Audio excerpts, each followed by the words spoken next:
मोक्ष मार्ग प्रकाशक स्वाध्याय सीरीज में आप सबका हार्दिक स्वागत है। हम तीसरा अधिकार प्रारंभ कर चुके हैं और इसमें जो दुख के मूल कारण हैं उनमें ज्ञानावरण दर्शनावरण के क्षयोपशम से होने वाला दुख और उस दुख से कैसे बचें, उसको कैसे दूर करें, इसकी चर्चा, बहुत ही मार्मिक चर्चा हमने पिछली क्लास में की थी। अगर आपने अभी तक वो पिछली क्लासें, हम कहें आपने पहले अधिकार से अभी तक अगर क्लासें नहीं सुनी है तो आप वापस एक बार पहले अधिकार पर जाएं, वहाँ से पूरा सुनेंगे तो आपको बहुत मज़ा आएगा, बहुत सारी चीज़ें क्लियर होंगी। तो अब मैं निवेदन करता हूँ भाई सब, जो कल हम चर्चा कर चुके थे उसके आगामी चर्चा आप प्रारंभ करें। मैं पुरानी बात को थोड़ा सा 2 मिनट में समराइज करता हूँ कि कल कक्षा में जो अपने चर्चा की थी वही चर्चा की थी कि ज्ञानावरण दर्शनावरण के क्षयोपशम से दुख होता है, लेकिन वास्तव में ज्ञानावरण क्षयोपशम के से दुख नहीं है। उस दुख का मूल कारण तो ज्ञानावरण दर्शनावरण के क्षयोपशम के साथ जो कषाय और मिथ्यात्व हो उससे दुख है, एक बात। दूसरी बात ये थी कि वह ज्ञेय मिश्रित ज्ञान का अनुभव करता है, इसलिए वो दुखी होता है। ये 2 बातें अपन ने मुख्य रूप से वहाँ की थी। और वास्तव में तो कल की कक्षा में ज्ञानावरण दर्शनावरण के दुख का सैद्धांतिक पहलू अपन ने समझा था कि ऐसा ऐसा करता है, ये सिद्धांतिक बात थी। अब आज जो अपन चर्चा करने वाले हैं वो उसका प्रैक्टिकल है कि सिद्धांत तो ये है कि इंद्रियों को भोगने की इच्छा से वो दुखी होता है। अब वो इंद्रियों को भोगने की इच्छा से दुखी होता है तो वो कैसे होता है, इसकी चर्चा आज अपन प्रारंभ कर रहे हैं। पेज नंबर 47 है, जरूर आप सब ग्रंथ लेके बैठे होंगे। हम पेज नंबर 47 में जो दूसरे नंबर का पैराग्राफ है वहाँ से प्रारंभ करते हैं। वहाँ इच्छा तो त्रिकालवर्ती सर्व विषयों को ग्रहण करने की है। इच्छा तो ये है जीव की, जानने के लिए उसको यही इच्छा है ना कि पूरी दुनिया को जान लूं। दुख क्या बात का है कि अव्यक्त का दुख है। ये एक दीवार है, अब यहाँ लिख दो कि कृपया कोई पीछे ना जाए और कुछ नहीं होए। अब बोलो कोई एक आदमी रुकेगा? नहीं। थोड़ा और इसको कॉम्प्लिकेटेड करना हो तो यहाँ एक आदमी डंडा लेकर के खड़ा कर दो, कोई आए नहीं भाई आप इधर से सीधे जाओ, ऐसे अंदर नहीं जा सकते, देख लें दो क्या है। अच्छा कोई बात नहीं, मैं यहीं खड़ा होकर ऐसे देख लूं, टिकट लगा दो जी का है। ये अव्यक्त की जानने की इच्छा से आदमी इतना दुखी है, इतना दुखी कि आप इसकी कल्पना नहीं कर सकते।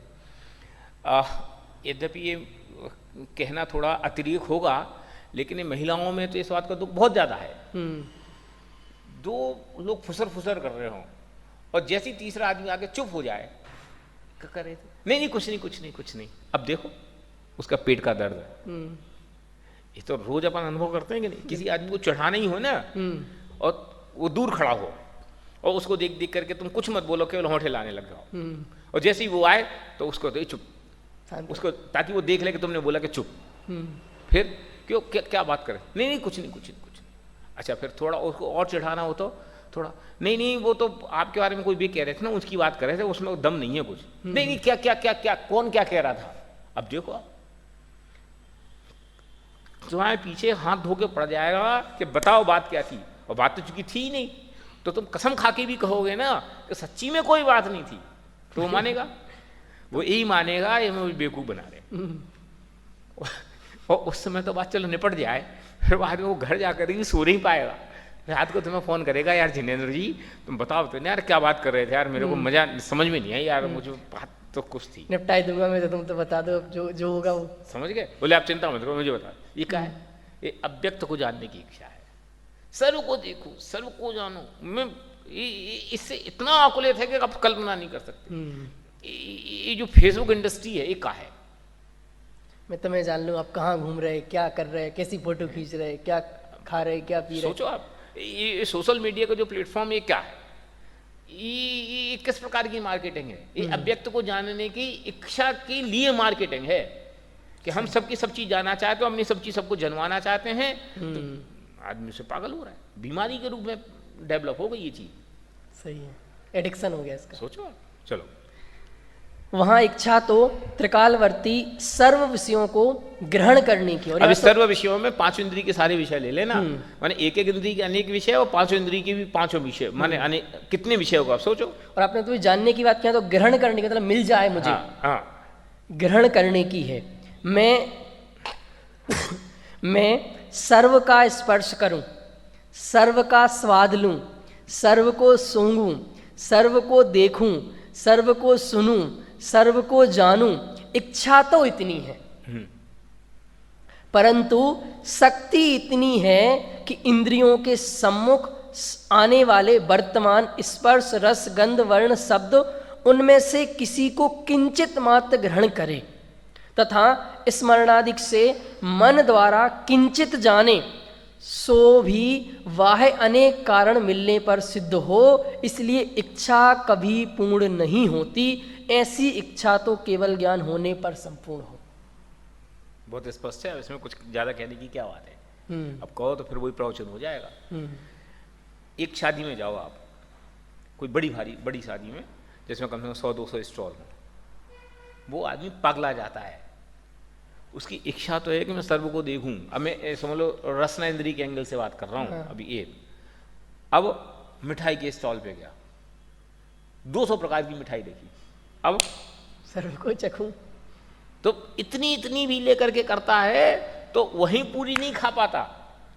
फिर अरे नमकीन तो रह ही गया, चाइनीज तो रह ही गया, रेस्टोरेंट तो रह ही गया, अपने आप लोटा सा महसूस करता है। वो गांव की ढांडी तो रह ही गई। और कितने दिन तक उसका बखान करता है, अरे यार उनकी शादी में गया था तो मैं तो प्लेट ली और मिठाई के स्टॉल पे ही गया और वहीं पूरा हो गया, आगे बढ़ ही नहीं पाया। क्या तो उसका आनंद भी दिखाता है और जो नहीं कर पाए उसका खेद भी दिखाता है। अरे यार मैंने गलती की, पहले मुझे एक बार सबको ऐसे घूम लेना चाहिए था, फिर सिलेक्टेड चीजों को लेना चाहिए। कोई गलती है सीधा रोटी वाली में चला जाए फिर तो कितना दुखी होगा। सोचो आप कि सबको देखूं, सबको जानूं, सबको भोगूं, ऐसी इच्छा है। और शक्ति रंच मात्र, किंचित मात्र। खाने के लिए कोई लिमिट तो थी नहीं, जितना खाना उतना खाओ, चाहता भी वो यही था। लेकिन वो 2-2 दाने खा करके उसका पेट गले तक भर गया, ही खाने लग गई। एक लिमिट होती है ना कोई भी चीज की, टेस्ट की। मिठाई भी आप खाओगे तो कितनी खाओगे, एक लिमिट के बाद तो आपको उससे इंटरेस्ट खत्म हो जाएगा ना। बिल्कुल, तो ये हो जाता है। तो सबको जानने की इच्छा है, लेकिन सामर्थ्य इतनी है कि वो कुछ आए तो कुछ भोग नहीं सकता। ये मैंने रसना इंद्री के संदर्भ में गई, ये सब इंद्रियों के संदर्भ में समझना चाहिए कि भोगने की इच्छा, चाहे स्पर्शन इंद्री का भोग हो, चाहे रसना इंद्री का भोग हो, चाहे घ्राण का भोग हो, चाहे चक्षु का भोग। और अभी अब इसका विषय जानो ना तो चक्रवर्ती का विषय जानो तो उसके स्पर्शन इंद्री का दायरा कितना, कि स्पर्शन का इतना कितना। और फिर थोड़ा रिद्धि वाले मुनिराजों के पास जाओ तो उनकी रिद्धियों का दायरा जानो तो वो सुनकर के ऐसा लगता है यार इतनी डिटेल जान लेते हैं कि साहब इतने योजन के दायरे में जितने लोग हैं, मनुष्य हैं, त्रियंश हैं, सबकी आवाज़ों को अलग अलग पहचान लें और फिर उसका रिप्लाई करते हैं। कितनी बड़ी ताकत है उसके मुकाबले। और एक किसकी ताकत है, क्षोभन ज्ञान की, क्षय ज्ञान की तो बात ही नहीं हो रही। और उसके मुकाबले अपनी बहुत कम। 4 आदमी बात कर रहे हो तो भैया चुप रहो, कोई फोन आ जाए, शांति रखो, शांति रखो जरा। इसकी भी अच्छे से नहीं समझ पाते, नहीं समझ। और फिर उसमें भी उसकी बात को जब सुन पाते हो, जब बाकी बातें आप सुनना बंद करते हो, बाकी बातों से उपयोग हटाओ तो इस बात को सुन पाते हो। मान लो आपका उपयोग चलता रहे तो ये भी क्या कह रहा है ये भी आपको समझ में नहीं आता, क्लियर उत्तर। फिर बाद में अरे यार बहुत हल्ला हो रहा तो सुन ही नहीं पाया तुम्हें, अच्छे सुन भी लो ज्यादा देर तक याद नहीं रहती। हाँ, तो फिर इच्छा तो उतनी और सामर्थ्य इतनी सी। तो ऐसा क्यों, जितनी सामर्थ्य उतनी इच्छा होनी चाहिए ना। सही बात है, आपने सही कही कि इच्छा के अनुसार सामर्थ्य हो जाए तो फिर तो क्या कहना, फिर तो संसार में दुख होता ही नहीं ना। संसार है ही इसका नाम कि हाँ मांग और आपूर्ति में बहुत बड़ा गैप है, कि डिमांड तो है इतनी और आपूर्ति है इतनी। वो है ना एक आसागरता, अंगली पिच, आसागरता प्रति प्राणी यस्मिन् विश्वम अनुपमम कस्य किम की दाया थी वृथा वो परिश्रम। बोलो आप, माने डिमांड तो है इतनी और सप्लाई। अब इसको मैं थोड़ा हिंदी में बता दूं तो आपको के कान खुले कि सबके पेट में एक मन रूपी गड्ढा है। वो कितना बड़ा है कि 3 लोग की सारी सामग्री उसमें डाल दो तो अणु बराबर, माने एक बड़ा गड्ढा हो और उस गड्ढे में पूरे दुनिया की सामग्री डालो तो वो गड्ढा कितना भरेगा कि अणु बराबर। ठीक। और अब इस सामग्री को हमें कितने लोगों में बांटना है, कस्य किम दायाति, किस तीनों लोगों में जितने जीव हैं उनमें बांटो। एक आदमी के गड्ढे के लिए तो अणु बराबर नहीं है। अब 3 लोग की जीवों को बताओ तो बोलो किसको क्या क्या दे दें, चूरन चटनी बराबर भी नहीं आए। तो कस्य की आयाति, तो निष्कर्ष क्या है कि निष्कर्ष है कि इसलिए विषयों की इच्छा व्यर्थ है। व्यथा भो विषय सीता, विषयों की इच्छा करना मूर्खता है। क्यों, विषयों की इच्छा से सुखी हो जाओ तो कभी संभव ही नहीं। जो आपने प्रश्न किया ना कि शक्ति इतनी कम और इच्छा इतनी ज़्यादा, तो बराबर हो जाए तो क्या दिक्कत है? तो हो जाए तो इसी का नाम तो मोक्ष है। अच्छा। हम जो चाहते वो हो जाए, इससे बढ़िया क्या होता है? दुख ही ये है कि चाहते हम जो है वो गारंटेड नहीं होता, वो होता ही नहीं है। डिमांड और सप्लाई, इसमें बहुत बड़ा अंतर है संसार में। सही है। और ये ऐसा नहीं कि मैं सैद्धांतिक कोई उसकी बातें कर रहा हूँ, प्रैक्टिकली देखते हैं व्यवहार की बातों में। और ये अकेले एक संदर्भ में नहीं, हर संदर्भ में समझना चाहिए।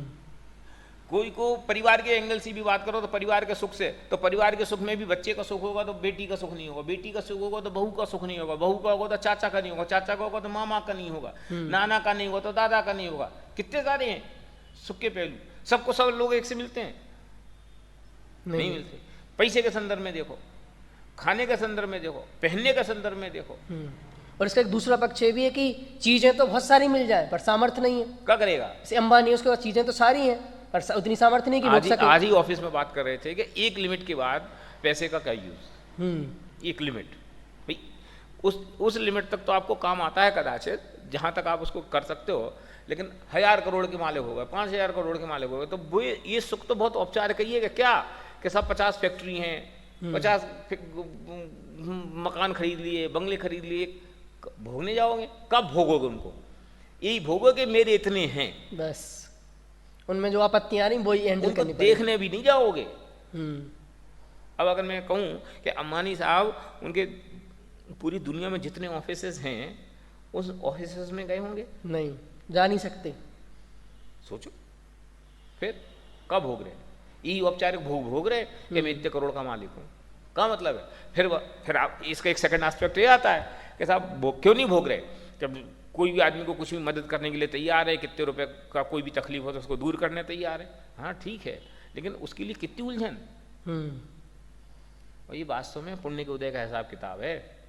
पुण्य का उदय निपट जाए तो सब चीज़ अपने आप निपट जाती हैं। अभी जो यस मैन होते हैं कल के दार नो मैन हो जाते।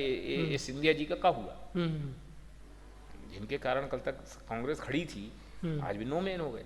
सही है। फिर ये क्या है? एक सेकंड में बात ऐसी उल्टी से पलटी हो जाती कि नहीं हो जाती? अब मैं फिर वही बात कहता हूँ, हाँ। इन प्रकरणों में इतनी बातें कहने की हैं, इतनी बातें कहनी कि आप एक लाइन पे आप 2-2 घंटे बोलो तो भी आपको कम पड़े। लेकिन चूंकि अपन को आगे बढ़ना है इसलिए अपन थोड़ी तेजी करें। क्षयोपशम रूपो, इंद्रियों से तो इच्छा पूर्ण होती नहीं। ये सिद्धांत है, इसको आप चाहे तो अंडरलाइन कर लो कि सुखी होने के 2 ही तरीके हैं कि हम जो सोच रहे वो पूरा हो जाए अथवा हमारा सोचना बंद हो जाए। मैंने या तो हमारी जो इच्छा है वो इच्छा के अनुसार कार्य हो जाए या फिर इच्छा बंद हो जाए, तो ही सुखी हो सकते हैं। तो इच्छा के अनुसार कार्य हो ये कभी संभव नहीं। क्यों? क्षयोपशम रूप इंद्रियों से इच्छा पूर्ण नहीं होती। ये आगम वाक्य, सिद्धांत वाक्य। तो अब सुखी होने का दूसरा रास्ता क्या बना? इसलिए इच्छाओं को छोड़ो। मतलब जो सामर्थ्य हमारे पास, जो ज्ञान है, उससे इच्छा पूर्ति हो ही नहीं सकती, असंभव। अच्छा, तो फिर क्या करना कि ये इसलिए इच्छा व्यर्थ है, इच्छा छोड़ो। और इच्छा किस कारण से होती है? इच्छा ड्यू टू मोह। इच्छा माने क्या? परद्रव्य को अच्छा या बुरा, परद्रव्य में अच्छे या बुरे की दृष्टि, इसके नाम जो इच्छा है। ये अच्छा है इसको रख लो, ये बुरा है इसको हटाओ। तो दोनों चीज हम नहीं है। परद्रव्य में अच्छे बुरे की दृष्टि, यही तो इच्छा है। तो हम कह रहे परद्रव्य में अच्छा बुरा होता ही नहीं, अब उसमें अच्छे बुरे की दृष्टि का क्या लेना देना है? सही है। तो इच्छा छोड़ो। और इच्छा कैसे छूटे? कि परद्रव्य में समता भाव आए। वो समता भाव कैसे आए? अपने में अपनापन आए। सही है। मतलब एक छोटा सा गड्ढा है, अब इतनी सामर्थ्य नहीं कि तुम उसमें से निकल सको, जो बड़ा बगल में बड़ा गड्ढा है, बड़ा रास्ता है, उससे जो निकल चलो। क्षयोपशम रूप इंद्रियों से तो इच्छा पूर्ण होती नहीं, इसलिए मोह के निमित्त से इंद्रियों को अपने अपने विषय ग्रहण करने की निरंतर इच्छा ही रहती है, होती ही रहती है। और ये बात टोडरमल जी ने तो लिखी, पर मैं कहता हूँ टोडरमल जी का कितना मनोवैज्ञानिक दृष्टिकोण रहा होगा या ऑब्जर्वेशन रहा होगा कि वे हर व्यक्ति के मानवीय स्वभाव को बहुत भली भांति पहचान रहे। अपन देखो अपने मन में। सही है। अच्छा बढ़िया खाना अपन ने समझ लो 4-5 दिन अपन को रोज पार्टी में जाने मिले, फिर अब यार आप तो खिचड़ी दो। अच्छा फिर अब 4 दिन रोज खिचड़ी मिले तो चेंज कर। निरंतर ये दुख है कि नहीं? निरंतर इच्छा है कि नहीं? अभी खा लिया, अब शाम को खा लिया तो कल सवेरे खा लिया तो कल दोपहर। ये क्या है? सही है। निरंतर विषय को ग्रहण करने की इच्छा है, उससे आकुलित होकर दुखी हो रहा है। ऐसा दुखी हो रहा है कि किसी एक विषय के ग्रहण के अर्थ अपने मरण को नहीं गिनता। ये पंडित जी के वाक्यों को आपको जीना चाहिए। जीना चाहिए माने इनको आप रियलाइज करो तो आपको कल्पना, जितनी दुनिया में पाप हो रहे हैं ना, खास करके मैं रेप के संदर्भ में बात करता हूँ कि कोई व्यक्ति ने कषाय के आवेग में आके रेप किया और फिर उसको जला दिया। एक था, एक स्पर्श इंद्रिय के भोग की आकुलता ही तो थी। एक समय की, उस समय की, ना उसके आगे थी ना उसके पीछे थी। नहीं। और जैसे ही उसने वो कराव करके उसको ख्याल में और यार ये हो गया, अब तो मैं बदनाम हो जाऊंगा, तो मार डाला। अब पकड़ा गया और जिंदगी भर पूरी दुनिया उसकी ऐसे से ऐसी हो गई। एक एक भोग के पीछे ऐसी जिंदगी खराब हो जाती है। पर उसकी आकुलता कितनी। ऐसी शराब जब शराबी को अकल रहती है ना, तो उसके दिमाग में होता है, वो हजारों गालियां देता शराब को, लेकिन जैसी जेब में पैसे आए अपने आप कदम वहां पहुंच जाते हैं। फिर पी के मैं दुनिया का शहंशाह। एक एक विषय के संदर्भ में बात कर रहा हूँ। स्पर्शन है, चाहे रसना है, ऐसी रसना में न्याय, अन्याय, नीति, ये कोरोना का है। ये रसना इंद्रिय की उपज नहीं है। अगर मुझे इसका ज़्यादा ज्ञान नहीं है, इसलिए मैं इसमें कोई ऑथेंटिक कमेंट नहीं दे रहा हूँ, लेकिन जो हमने व्हाट्सएप यूनिवर्सिटी में देखा है, यही कि साहब कोई जानवरों के उससे आया, जानवर से शरीर मानव में आया, मनुष्य से फैल गया। काय से? रसना इंद्रिय के लोभ से। एक एक चीज पे आप घटाओ। और आगे तो टोडरमल जी ने उदाहरण दिए कि एक एक इंद्रिय के लोभ से हाथी, चीट, घोड़ा, ये सब मरने को तैयार हो जाते हैं। ये हिरण क्या है, हाथी क्या है? हाथी को पकड़ने की क्या विधि है? हाथनी के चक्कर में हाथी फंस जाता है और जिंदगी भर के लिए गुलाम बन जाता है। तो एक एक इंद्रिय के चक्कर में जब एक एक इंद्रिय से लोग गुलाम हो गए, पराधीन हो गए, तो हम तो 5 इंद्रिय वाले हैं और हम इसको गिनते ही नहीं। असली बात ऐसी है कि हमारी वो पहचान ही खो गई कि सुख और दुख है क्या। हम तो इन एक खोदा खोदी में सुख दुख मान रहे, इसलिए हमें लगता ही नहीं कि आई एम इरिटेड, इसलिए हमें लगता ही नहीं कि मैं पजल्ड हो गया, मैं परेशान हो गया। हमें इसमें ही, अरे संसार में तो ऐसा ही होता है, ऐसा मान करके सुखी हो गए। इसको मैं ऐसा कहता हूं, जैसे कोई आदमी को जेल में रहे और जेल में उसको समझ लो जीवन भर का दंड हो, मृत्यु तक तुम्हें जेल में ही रहना है, तो अब क्या करे? कि रोज डंडे खा के तो सुखी रह नहीं सकता, तो क्या करे? जेल मैनुअल के हिसाब से ढल जाता है, फिर यही उसका जिंदगी हो जाती है, फिर उसको उसमें मजा आने लगता है। सेम पोजीशन अपने साथ है, हम भी ढल गए, इसमें मजा ढल गए वो विषयों के ग्रहण त्याग में। अपन 24 घंटे क्या कर रहे? थोड़ा सा मुझे बौद्धिक विचार कर लो, इसको आप एक तरफ गौन कर दो, बाकी सब क्या है? और अपने को छोड़ करके बाकी लोगों की बात, अपन तो फिर भी ये बात करते हैं, बाकी लोग 24 घंटे उसमें ही लग रहा है। इसके अलावा क्या विचार है? कुछ नहीं। और इनसे अलावा अपन बाहर के लोगों से मिलो तो अपन को क्या फीलिंग आती है? अगर अपन इतने कंफर्म ना हो तो अपन को लगता है यार अपन कहाँ पड़े यार, इनके पास तो देखो क्या वाओ, उनको देख के वाओ फैक्टर आता है। ये क्या है? सही है। बहुत बहुत गंभीरता से विचार करने का विषय है। मैंने मैं फिर कहता हूं कि अगर प्रेरणा के एंगल से बात की जाए ना, तो इस पे आप 2-2 दिन में भी बोलो ना तो कम पड़े कि क्या एक विषय के ग्रहण के अर्थ अपने मरण को भी नहीं गिनता। सही है, इस लेवल तक जाता है। और देखते हैं सब पे घटाओ, स्पर्शन, रसना, घ्राण, चक्षु, कर्ण, सब पे घटाओ। हिरण को बढ़िया बांसुरी बजे खड़ा हो जाता है, उधर से शिकारी ने वाण मारा, जयराम जी। अपने मरण को नहीं गिनता, क्यों? उसमें इतना आसक्त हो गया। सही है। अपन का कर रहे रोज ऐसा ही है। एक एक इंद्रिय के भोग में ऐसे आसक्त हो जाते हैं कि न्याय, अन्याय, नीति, अनीति, भव, परभव कुछ नहीं गिनते। चलो, जैसे हाथी को कपट की हथनी का शरीर स्पर्श करने की, मच्छ को बंसी में लगा हुआ, मच्छ को बंसी लगा हुआ मांस का स्वाद लेने की, भ्रमर को कमल सुगंध सूंघने की, पतंगों को दीपक का वर्ण देखने की, और हिरण को राग सुनने की इच्छा ऐसी होती है कि तत्काल मरणाभासित हो तथापि मरण को नहीं गिनते। और गजब की बात है कि हम इन सब चीजों को प्रत्यक्ष देखते हैं, फिर भी हम अपने से सुधरते नहीं है। मछली कांटे में क्यों फंसती है? उस स्वाद के चक्कर में। तो आप तो 1 सेकंड के लिए कह सकते हो कि चलो मछली कोई ज्ञान नहीं है, हम तो देख रहे हैं ना कि ये इससे दुख का कारण है, ये पाप का कारण है। सपरम बाधा संयम चिन्हम बंध कारण विस्मम दिखाई दे रहा है, आचार्य हमें बता रहे हैं, हमारा अनुभव में बता रहा हूं, फिर भी खाए जा रहे। आलू खाया जा रहा है, क्या होगा, पर उसका सोचो अब आप, ये आलू तो एक नाम आपने ले लिया, मैं जानबूझ के नाम नहीं लेना चाहता था। न्याय अन्याय, नीति अनीति, भक्ष अभक्ष सब अच्छा क कर लोगे, मैं कहता हूँ खूब कर लिया, अभक्ष अन्याय भी कर लिया, होगा क्या, कितने दिन कर लोगे? 10 साल, 15 साल, 20 साल, 25 साल, एंड ऑफ द डे तो जीरो ही होगा कि नहीं होगा? फिर किसके लिए, क्यों?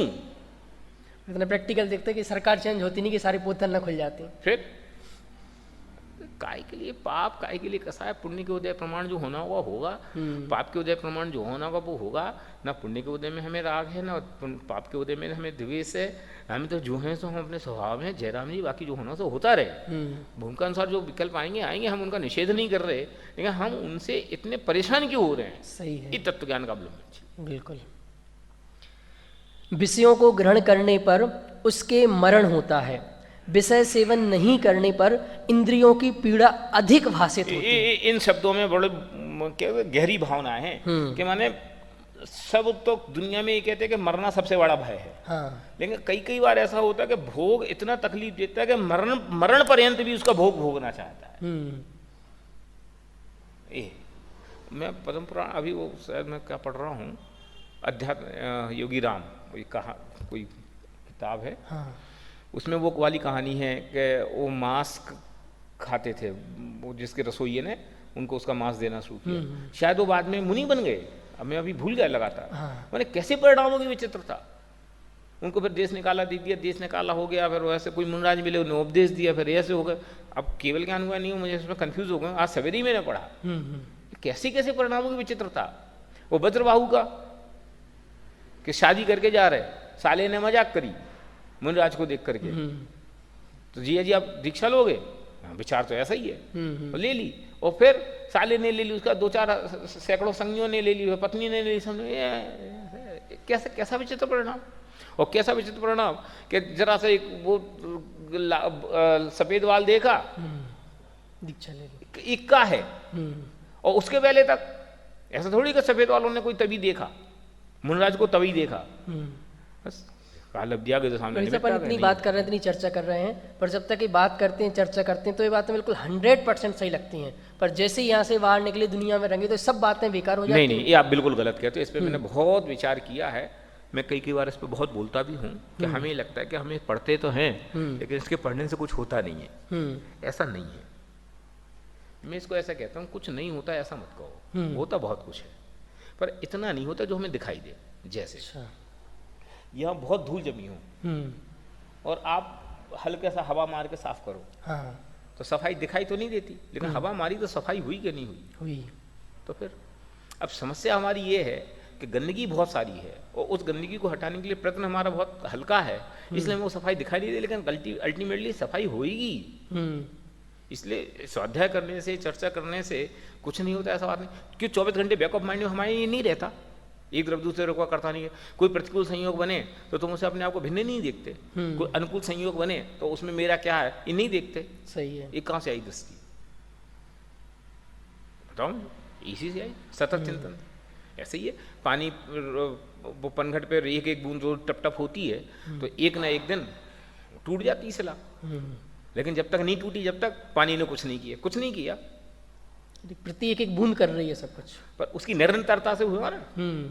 शिला इतनी मोटी, पानी की बूंद की कोई हैसियत नहीं, लेकिन उसकी निरंतरता ने एक दिन उस पानी की बूंद में छेद कर दिया। ये अनुभव हमें बताता है। तो ऐसी है कि मिथ्यात्व की शिला इतनी बजनी है, ये पानी की बूंद है, टप टप टप टप टप टप ऐसे ही होगा। डोरा सहित सुई नहीं खोती, गिरे चाहे बन भवन है। उस अभाव पहाड़ की गाथा है, अस पहाड़ में कौन से पहाड़ की मैं भूल रहा हूँ, 10वें पहाड़ की शायद, सूत्र पहाड़ की। हाँ, तो डोरा सहित सुई नहीं खोती है कि नहीं? इस भाव में नहीं, अगले भाव में काम होगा। और फिर मैं दूसरी बात कहता हूँ, बहुत महत्वपूर्ण बात कहता हूँ, आपके इस बात की शंका क्यों होती है कुछ नहीं होता? अपने में तो दुनिया में होता नहीं। यही तो मैं कह रहा हूँ कि हमें अपने परिणामों का भरोसा क्यों नहीं होता? अरे ऐसे ही जो प्रवृत्ति जो होती है एक सैकड़ों संगमे दृष्टि जीवों की, हम और आपने नहीं देखी। अभी मैं उल्टी बात अगर कहूँ तो रामचंद्र छायक सम्यक दृष्टि, तद्भव मोक्षगामी, और फिर भैया की लाश को लेकर के 6 महीने तक डोलते रहे। इतने मूर्ख तो हम नहीं है।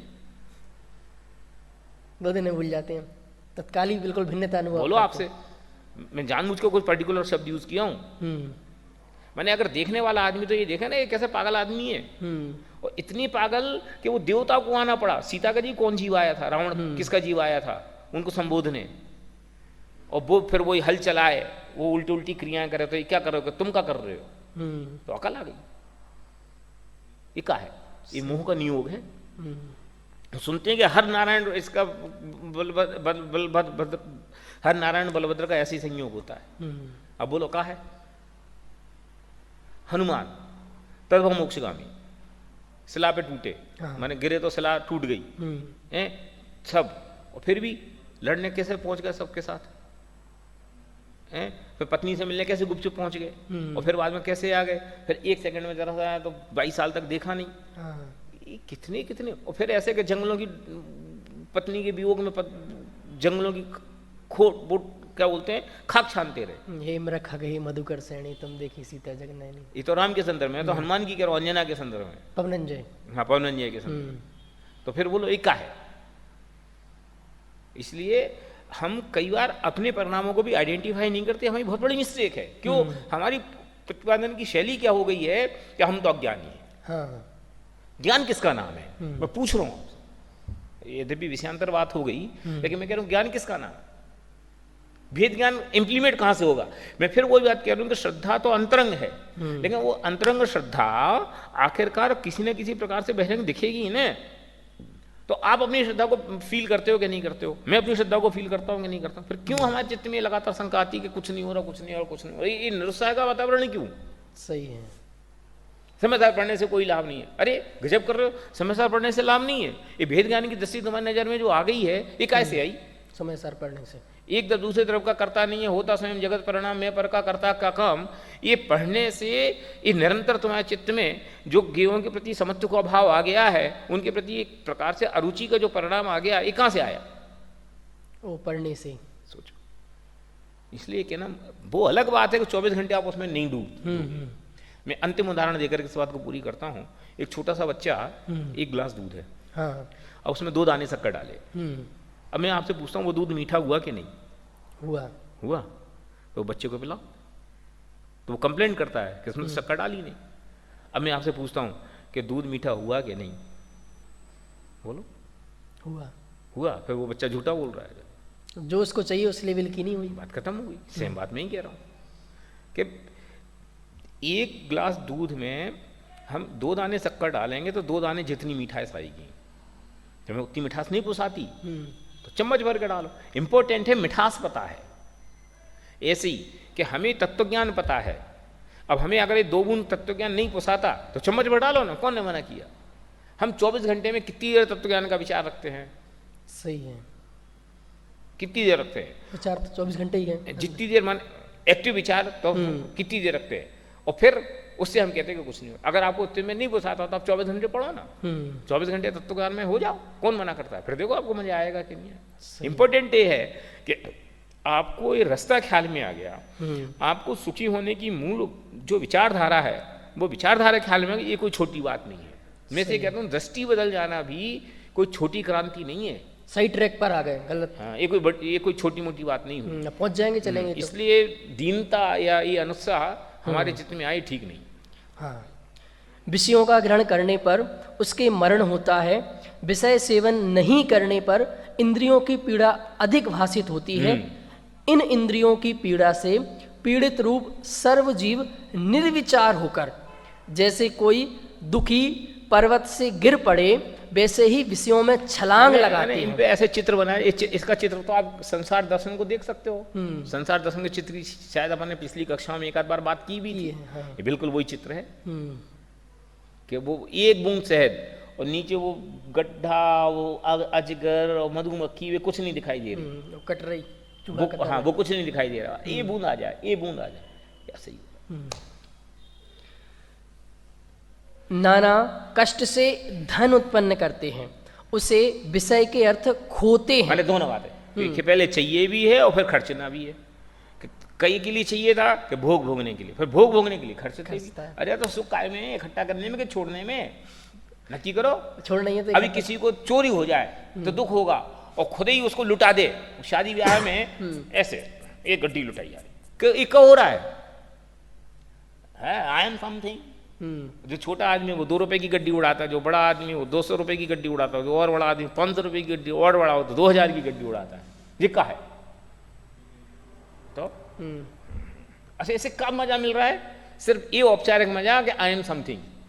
दुनिया के लोग ये जाने यार शादी में तो उनने करा था खर्चा, बस इतनी सही का पागलपन है। 10 साल कमाता है और एक दिन में सब। बल्कि उसे एक अस्पताल खुलवाता, एक किसी समझ लो विद्यालय खुलवाता, एक किसी विद्यार्थी के पढ़ने का इंतजाम करता तो वो लाइफ लॉन्ग होता, वो उसकी किसी के जीवन में परिवर्तन लाता। तो अगर तुम कहते हो सुख है, हाँ। तो दूसरे की सहायता में सुख होता, इस टाइप का सुख होता तो मजा भी आता। इसमें क्या हुआ? पटाखे लंबे लाखों रुपए के पटाखे लाए, आग लगाई, धड़ धड़ धड़ धड़ और खुद खान बंद कर दूर भाग गया। काय का मजा है ये? और रसूट जी के घर के सामने तो दीपावली तो उनके घर के सामने की होती है, फिर सवेरे 2 गाड़ी कचरा मिलता है। सही है, ये लाखों की लाइटिंग होती है। सोचो आप, माने ये ना, इसलिए नाना कष्ट से धन उत्पन्न करता है। अभी नाना कष्ट में धन उत्पन्न करता है, मैं कितना व्याख्यान आप कर सकते हो कि कितने प्रकार के कष्ट, राग द्वेष, क्रोध, मान, माया, लोभ, न्याय, अन्याय का नहीं शामिल है। 2-2 घंटे की ड्राइव कर रहा है, खाना छोड़ रहा है, टिफिन का खाना खा रहा है। नाना कष्ट से धन उत्पन्न करता है, फिर विषय के अर्थ खोता है। खोता है मतलब खर्च करता है। तथा विषयों के अर्थ जहां मरण होना जानते हैं वहां भी जाते हैं। अब इसको जैसे आजकल मैं कहता हूँ बंची जंपिंग है, ऐसे जो एडवेंचरस गेम होते हैं, हाँ। ये सब का है, कोई बात नहीं, मर जाता चलेगा, लेकिन टेस्ट लेके आएंगे क्या, वो हेलीकॉप्टर से ड्राइव करो, ओ मजा आ गया। ऐसा अनुभव तो जिंदगी में पहली बार लिया। क्या है उस अनुभव को? अरे मनुष्य जन्म मिला है, ये तत्व ज्ञान के लिए मिला है, इसके लिए नहीं मिला है, लेकिन नहीं समझ में आती। नरकादि के कारण जो हिंसादि कार्य उन्हें करते हैं तथा क्रोधादि कसायों को उत्पन्न करते हैं। ये पैराग्राफ और पढ़ लो, कोई बात नहीं, 5 मिनट और सही। वे करें क्या? ये टोडरमल जी की पैराग्राफ इतना खूबसूरत है कि आप इसको पढ़ो ना तो आपको ऐसा लगे टोडरमल जी ने अपना हृदय खोल के रख दिया। कि क्या करें कि इंद्रियों की पीड़ा सही नहीं जाती, अन्य विचार कुछ आता नहीं, और इस पीड़ा से पीड़ित हुए इंद्रादिक वे भी विषयों में आसक्त हैं। इसलिए खाज से रोग से पीड़ित हुआ पुरुष आसक्त होकर खुजाता है, पीड़ित ना हो तो किस लिए खुजाए। उसी प्रकार इंद्रिय रोग से पीड़ित हुए इंद्रिय आसक्त होकर विषय सेवन करते हैं, पीड़ा ना हो तो किस लिए सेवन करें। क्या क्या क्या उपमा दी? बोलो खुजली है, खून बहता जाए, पत्थर ला, पत्थर से खुजाओ। अब ये हमारी बात वे अच्छे से महसूस करते सकते हैं जिनको खुजली हुई हो, कभी ना कभी खुजली, और खास करके वो खुजली कहीं ऐसी जगह हो जाए ना जहाँ वो हाथ नहीं पहुँचता, ऐसे कहीं टेढ़ी है, फिर देखो कितना परेशान। अच्छा, खुजाने में खून निकल आए, खूब दर्द हो तो अभी खुजाओ जिका है, पीड़ा है तो है, और पीड़ा में आनंद मार, उसको उससे कोई खुजली मिटेगी नहीं। नियम तो ये कहता है कि आप खुजाओगे तो बढ़ेगी और नहीं खुजाओगे तो मिटेगी, लेकिन वो खुजली होते समय वो सब भूल जाता है। सेम चीज भोगों में, भोगता है क्या हो रहा कि बेटा जितना भोग रहा है ना उतनी उसकी भूख बढ़ रही है, कम नहीं हो रही। ये हमारा आपका अनुभव रोज इस बात को कंफर्म करता है। इसमें कोई शास्त्र ज्ञान नहीं चाहिए, आगम ज्ञान नहीं चाहिए, लेकिन नहीं सो जाती बात, नहीं समझ में आती बात। इसलिए का करे बेचारा, क्यों करता हूँ, क्यों रास्ता दिखाई नहीं देता ना, तो सही नहीं जाती पीड़ा। अब दवाई है नहीं तो खुजली होगी तो खुजाऊंगा मैं तो, क्यों बाद में जो हमारा मर ना हो तो मर जाएंगे, लेकिन ये खुजाई बढ़ रास्ता नहीं होती, इसलिए खुजाऊंगा ही। ऐसे ही भोगों से पीड़ा होगी तो भोग भोगूंगा ही, फिर जो होना को देखा जाएगा, नरक जाना को तो चले जाएगा। मैं यहाँ ये भी कह सकता हूँ सही तत्व ज्ञान है। अब ये पता नहीं तो किन किन मंदिरों में जा रहा है, किन किन फाउंडेशन के पास जा रहा है, किन किन बाबाओं के पास जा रहा है, किन किन गुरुओं के पास जा रहा है, सही नहीं जाती तो सब जगह भटक रहा है सब कुछ।